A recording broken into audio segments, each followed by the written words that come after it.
nesse cenário que a gente tem, né, de tão pouco serviço nesse começo de ano aqui, que dica que você dá pra gente blindar essa renda que o pintor tem ali nessa fase? Uma coisa bem prática que eu acho que você pode fazer aí quando você terminar essa live é olhar um pouco o seu histórico de ganhos do último ano que passou. A gente está em fevereiro, pega 2024 todo e analisa o seu ano. Se você não tem esse controle, provavelmente muita gente não tem, tenta puxar no seu banco mesmo as entradas de renda que foram os Pix que você recebeu. Tenta fazer essa organização. Vai dar um trabalhinho ali de 1 hora para você parar e fazer isso. Só que você vai conseguir ver esse fluxo financeiro que entrou no teu caixa, no teu banco. E esse conhecimento, esses valores que são variáveis, são o primeiro passo para você entender e precificar quanto que custa a tua vida. Eu vou trazer um cálculo aqui para vocês sobre como você estabelece teu custo de vida mediante os seus ganhos. Porque essa é uma dor muito grande, acredito que dos pintores, com certeza, de todos os autônomos, esse é um problema muito grande. Eu trabalho muito com autônomos, pequenos empreendedores, pessoas que estão nesse fluxo financeiro instável. Tem uma saída para isso, mas precisa da sua proatividade de entender e alinhar as suas expectativas, os seus gastos dentro do que você pode desenvolver. Porque senão a gente tem a tendência poxa, no começo do ano eu ganho mal, então eu vou ter que puxar o freio de mão. Aí chega no final do ano, né, que é onde o pintor ganha melhor, agora eu tô indo bem, eu vou fazer a compra de Natal para todo mundo, vou dar presente para todo mundo, tô feliz. Essa variação que é um problema, porque aí a gente esquece que chega o inverno, né? Aquela música, quando o inverno chegar, você tem que estar preparado, né?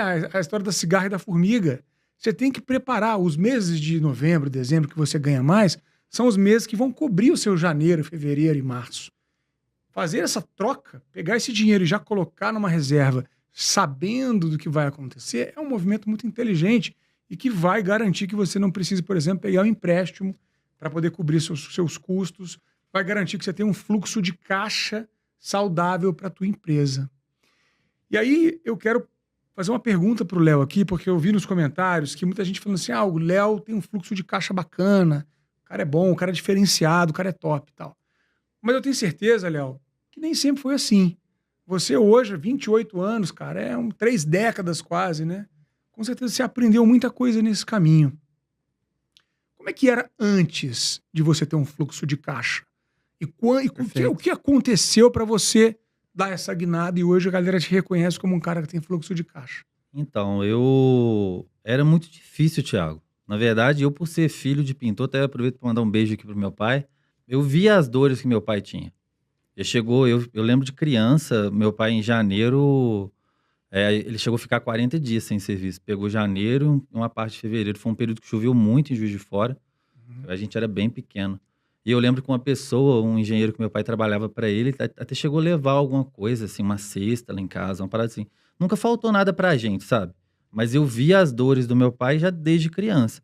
E quando eu comecei a trabalhar com ele, já bem pequeno, ele era mais ou menos desse jeito.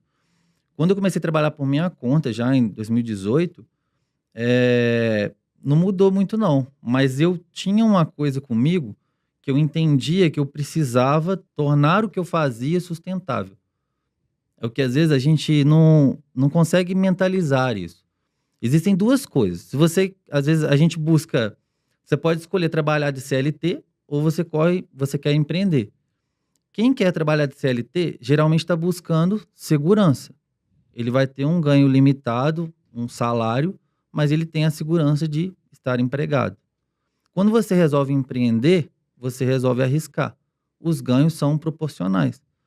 Então, só que quando a gente empreende e não transforma o que a gente faz num negócio, ele não é sustentável. O que eu quero dizer? A gente vai ter uma linear de produção.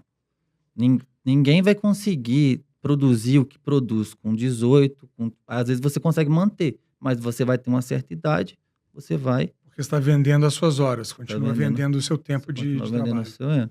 Então, eu entendi que eu precisava transformar o que eu fazia numa empresa. E também não era só isso. Eu tinha que dar condições para quem me ajudava ter a segurança que ele queria. Uhum. A gente não está falando aqui quem trabalha de CLT quer segurança. Como é que você vai dar uma segurança para um colaborador se ele não é registrado, se ele não tem realmente um emprego de CLT? Quando acaba seu serviço, você fala, essa semana não tem. Então, aí, às vezes você reclama, poxa, eu não tenho quem me ajuda. Mas às vezes você está pensando nessa longevidade e nessa segurança que você pode dar para o colaborador. Então, foi muito nesse molde que eu me sentia sempre incomodado Uhum. em realmente transformar o que eu fazia, o trabalho autônomo, em realmente numa empresa. E eu fundei a Laca Pinturas em 2007. Então, já são aí 18 anos. Agora, em abril, ela adquire maioridade. Maioridade. Então, teve um elemento de risco muito grande aí, mas também de uma visão sua de que você poderia transformar. Talvez porque você viu seu pai nesse modelo durante muito tempo. Sim. Isso te gerou já um olhar do que eu não vou fazer. Sim. E o risco, na verdade, que você falou, era muito medo, Thiago. Eu acho que muitos pintores sentem o que eu senti, que era realmente você formalizar.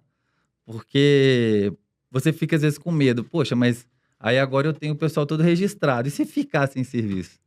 E se eu tomar um cano? Uhum. E se eu não tiver dinheiro? Porque aí você virou o quê? Você é uma empresa, você tem que cumprir pelas suas obrigações. Então, mas é importante a gente vencer o medo.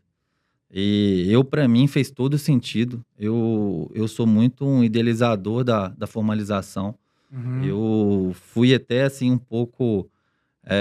acho que dar certo na pintura, para mim, foi uma coisa, assim, até um pouco a mais do que os demais. Porque eu sempre fui muito obcecado com isso. Eu queria que desse certo. Eu trabalhei muito para dar certo. E às vezes a gente acha, às vezes a gente vê pessoas falando assim, você tem que ter essa liberdade, né, Thiago? E achando que não precisa trabalhar. Negativo. Sempre teve muito suor, eu sempre trabalhei muito, sempre doei muito minhas horas para esse projeto e para me tornar o empresário que eu me tornei. Tamo junto, Souvenir!